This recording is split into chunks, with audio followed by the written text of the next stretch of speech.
Let's talk about the Eagles' offense against the Saints. I want to look at all 6 of the sacks from this game, and let's play a little bit of the blame game. There's plenty of blame to go around, but who's really at fault? Was it the quarterback? Was it the offensive line? Was it the offensive game plan? Let's dive into it and look at all 6 of these sacks. The first sack comes on the first play of the game for the offense. It is going to be a play-action pass, and it's going to task Miles Sanders to come off of the edge, and he's going to have to block linebacker Caden Ellis. Now, Miles Sanders is bad in pass protection.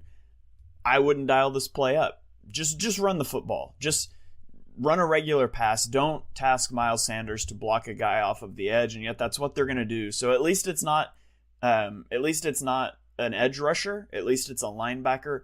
But Sanders is going to lose this rep decisively. But let's look at the rest of the play. We're going to have a streak from our bottom receiver here. We're going to have a crosser from our slot receiver. And then at the top, we're going to have another crosser and a drag. So we're going to get like a little drag route. And then we're going to get another deep crossing route here. So this is kind of the route concept. This is what we're looking at. We're trying to get a chunk play. We do have this nice, safe drag route. And yet, when we roll the tape, you're going to see here that off of the edge, just boom, instant win there. Hands on Minshew. That's not really Minshew's fault, right? That's an extremely quick sack time. The only person that's really come out of their break at this point that contact is made is your drag, and it's covered up. There's 2 guys here. This crosser's starting to break. Like, if Minshew has just a little bit more time, you can hit this crosser and you can get a chunk play on your first play of the game. But Miles Sanders is just unable to hold up in pass protection, and Garnder Minshew is not able to escape the way that Jalen Hurts might be able to do.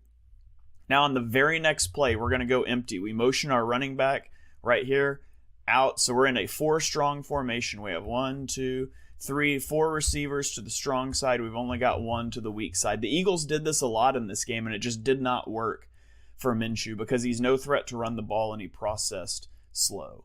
So the Saints are going to be in cover 2. We're going to have a cover 2 safety on either side of the field.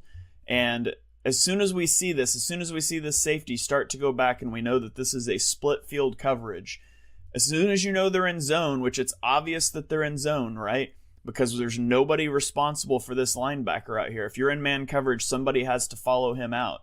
This is clearly zone coverage. And Minshew has to recognize this and get to the strong side of the formation where you're flooding with routes. We've got 4 guys on this side of the formation. There's only 2 defenders out here, right? And we've got a deep defender. So it's essentially 3 on 4. Somebody's going to be open, and somebody is going to be open, but Minshew is going to miss it. And so we're going to just sort of run a streak on this side of the play. At the bottom, Sanders is just going to stay in the flat on like a little smoke screen at check down, and then you're going to get a streak from here. You're going to get a drag, and then you're going to get sort of a dig route. Now this is what we want to watch. We want to watch this safety. This turns into cover 2. This dig route is going to hold the safety to the middle of the field, and just look at the space that A.J. Brown gets at the bottom of the screen. Right here. This is open. Like, you have got to put this ball, take this boundary shot, take the whole shot here. It's wide open to A.J. Brown. It's even more wide open now, and yet he's going to roll out. Why? The protection's fine. Look at the protection at 2 seconds after the snap at the top of his drop. You can't ask for a better pocket than that. It's only 3 rushers. We've got a double team here. We've got one-on-ones here that people are winning. And yet he steps up. Right now, this ball needs to come out. It needs to be coming out to A.J. Brown. This is a big play. And instead, he's going to roll out. And he rolls and he rolls. And then he's going to slide. How are you sliding behind the line of scrimmage as a quarterback? Just toss the ball away. It's just a bad play, bad read by Garnder Minshew, and then a bad decision to slide there and take a loss instead of just tossing it out of bounds. So now we go to the second drive. After the Eagles have gone 3 and out, on 3 straight pass plays, they come out, they go run, and then on 3rd and 1, they take Miles Sanders off the field to put Kenny Gainwell on. And I don't know why they're fascinated with Kenny Gainwell in these situations, but they are. They like him in short yardage, and so they're going to sort of run this play fake or RPO. They're going to get A.J. Brown flowing across like split zone. And the idea here is that we're going to run a little pick with Devonta Smith, kind of disguised as a slant route, and we're going to run this flat route to Dallas Goedert. The Eagles love this sort of a plan on 3rd and shorts or 4th and shorts, and it's just not going to work. First of all, you're leaving Cam Jordan unblocked off of the edge. This is Cameron Jordan, Saints' best defensive lineman. You're leaving him unblocked, and you're asking Minshew to beat him, and that's just not going to happen. Like, you can't hand this ball off because he's got a free shot at the running back. He's got a free run at the mesh point, but you can't make him pay for standing up here because you can't beat him with Minshew, and then your pick just doesn't work either, and it's covered up. So, I would rather, if you want to run that slant flat, just run a compressed set. Don't run play action. It throws the timing off. When your quarterback is no threat to get outside of the pocket, you just can't leave a guy untouched like this and expect Minshew to beat him. So that's a bad call by the coaching staff. There's really nowhere for Minshew to go with the ball right there. Now let's look at this next play. Now this is going to be at the bottom of the screen here. We're going to run sort of a flat route with Sanders, and we're going to run like a deep out route with the tight end. At the top of the formation, we're going to run an in route, and then, it's going to be an in route, and then a drag route, and a slant. So we're sort of getting these 3 in breakers on the back of the formation with the slant out. So everything is moving to the left side of the field. We're not going to bounce from one side of the field to the other. Everything is coming one direction. We need to sit there and read that out.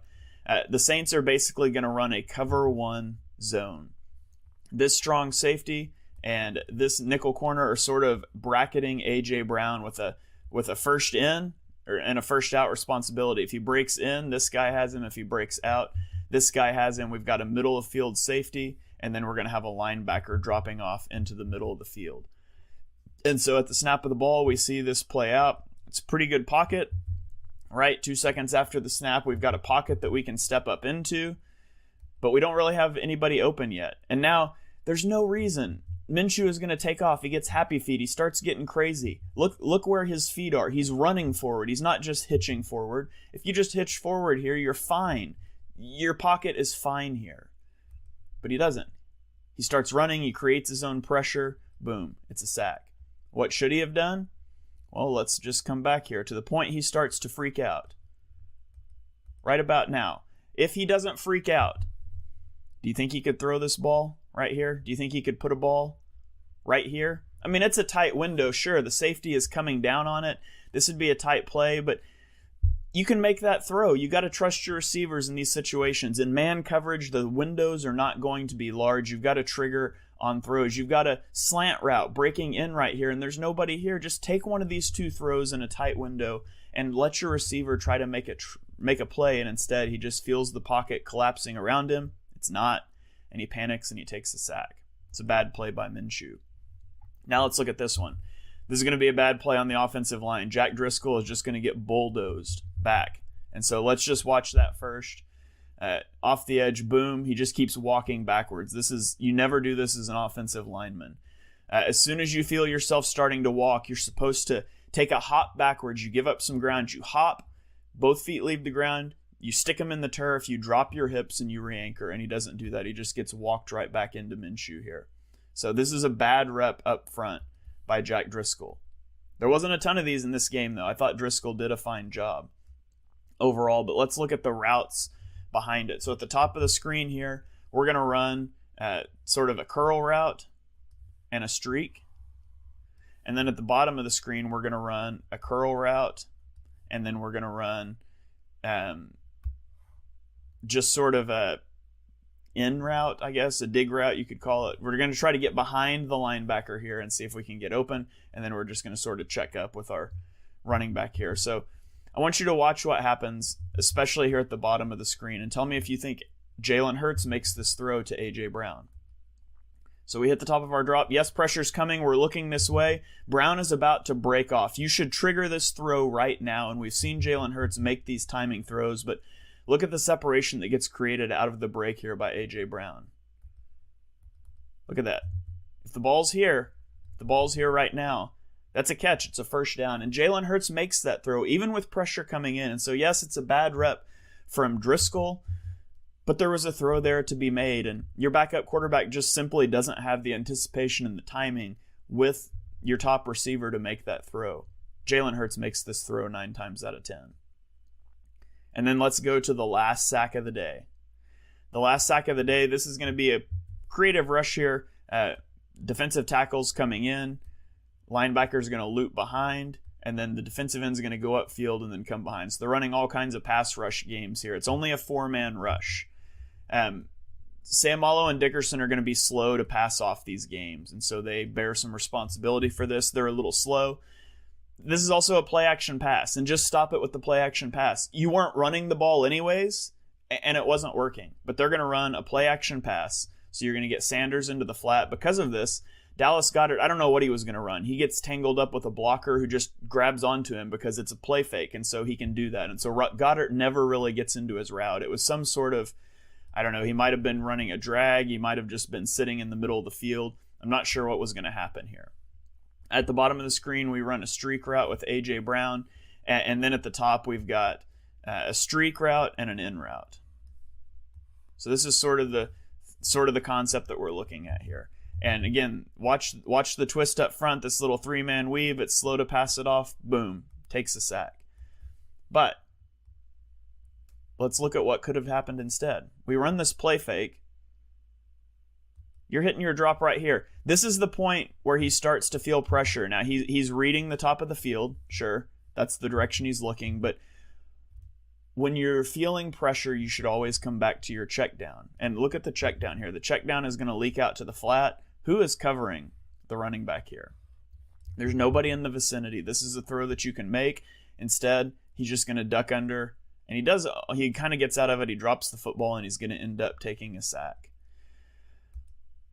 I thought Garnder Minshew was the biggest issue, honestly. Like, you could say it's the game plan. As long as you put the game plan and Garnder Minshew's play 1 and 2, I don't care what order you put them in, but I thought the offensive line was adequate in this game, especially starting a backup.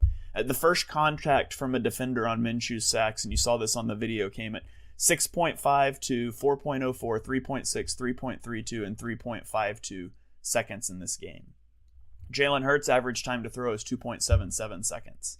I just don't think the offensive line was particularly bad. It wasn't as bad as the sacks indicated. It comes down to coaching staff leaving Jack Driscoll on an island, calling long developing routes, not calling easy crossing things and drags and mesh to get guys open against man coverage.